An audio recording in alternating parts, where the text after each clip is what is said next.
Hello, everybody, and welcome to episode 84 of my Gateway Experience. Thank you so much for tuning in. The purpose of these videos is to document my journey through the Monroe Institute's Gateway Experience. The Gateway Experience, I call it a scientific, repeatable process of self discovery, self exploration, and ultimately self mastery. It consists of 6 waves with 6 tapes in each wave. We are currently on the second wave and the fifth tape of that wave called the Energy Bar Tool. Today was the first day doing that, so it will be episode 1 for that one, but episode 84 overall. And if you haven't seen any of my other videos, go ahead and check those out. That way you can see where we started and where we are now. And boy, I am excited about today's video, so let's jump straight into it.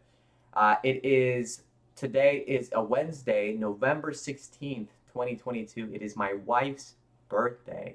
It is 9:04 a.m. Woke up this morning around 7:15 to 7:30. I came into my office, I think it was like 7:27 or something like that. And yeah, so I went ahead and did my morning routine as usual. And then I went ahead and did my energy bar tool for the first time. And it is very amazing how intuitive this whole practice is because I literally just talked about it on yesterday's video, and I had no idea that it was going to be about this, but I guess just in my thinking about the journey so far, I described it pretty effectively. And the way I described it was by using a reference from Dragon Ball Z, where Goku the father is teaching Gohan, or he had Goku is the father, and it was Gohan the son was teaching Videl, which was like his girlfriend, how to harness her energy and to fly. And that's what this one is about. Not so much, or maybe it is about flying.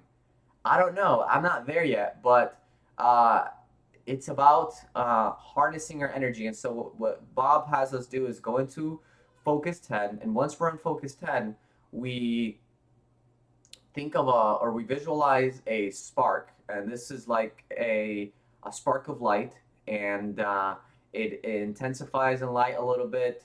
We just focus on it, and it's bright, and it doesn't have to be very big. It's a little bit small, and then after we focus on it for a little bit, then we stretch it out into a line, and once we focus on that line for a little bit, then we make it have like more of a 3D shape into a bar. Okay, so that is the energy bar tool.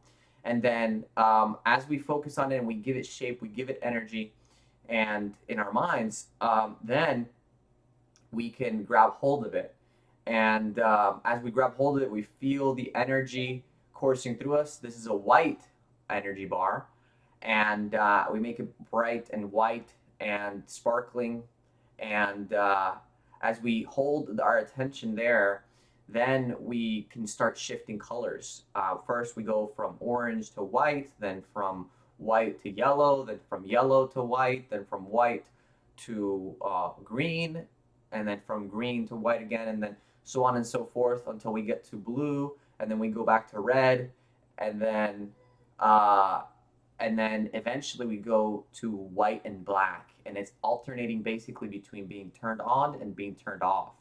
And as we turn it on and we turn it off, we do that slowly at first, and then we do that more rapidly. And as we do that more and more rapidly, to give you kind of like a picture, if you watch anime like I do, this is very similar to Yu Yu Hakusha. And this,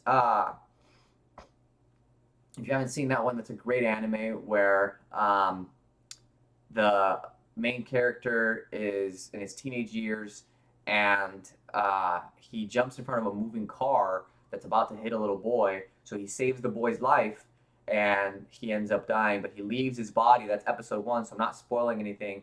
And he goes into an out of body experience where he is allowed to resurrect as long as he is okay to pass certain trials and tribulations and stuff and everything. So, great show. But his friend has a sword, right? So this is similar to a lightsaber, okay, but without the handle, okay. So it doesn't have like the solid handle where like the Jedi hold it and then the light shoots out of it. It's just a light part.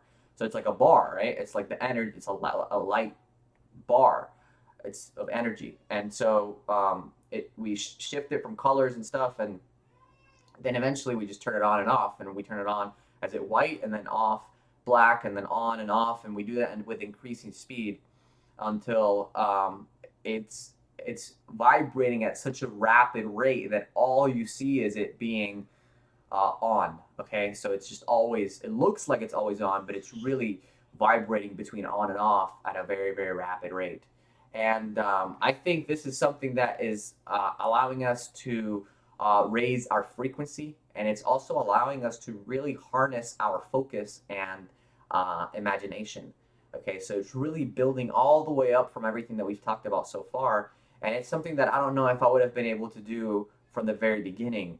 I think I would have lost awareness and gone into maybe a train of thought or something like that. But now that we've got this practice and all these episodes behind us, we can really be in our space and really focus on what it is that we're focusing on.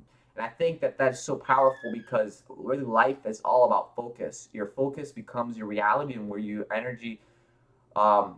focus goes, your energy flows. Okay, so this is us being able to come back to our, and I was wrong. I mean, we're not casting spells per se. It's not a physical wand or anything like that. I've just been watching Harry Potter with my family, but I thought that was funny. But yeah, I mean, it's not necessarily that, but it is a lot like the lightsaber without the hilt. Okay, it's just the light part of it. So being able to harness that and being able to use that with our focus and being able to shift our focus between how we want to do it and being able to really vibrate at a higher level by coming back to that practice. I think that's a very, very powerful thing. So I'm just becoming so much more aware of the different subtleties of our reality when it comes to being associated with the physical and then being out of the physical and being out of your body, so to speak, by your level of awareness and level of imagination, creativity, and also not just imagination, but also in reality, we really are more than our physical bodies. So if you want to communicate with me, let me know in the comments down below. And I want to add one more thing in closing here, something about myself. As I was going out of body, okay, within this practice, using this bar tool, I noticed a lot of my old programming and patterning, and I'm able to become conscious of that so that I don't keep living as a programmed from the past, but I can instead live in the present and then create the future. So until next time, I will see you guys soon. Peace.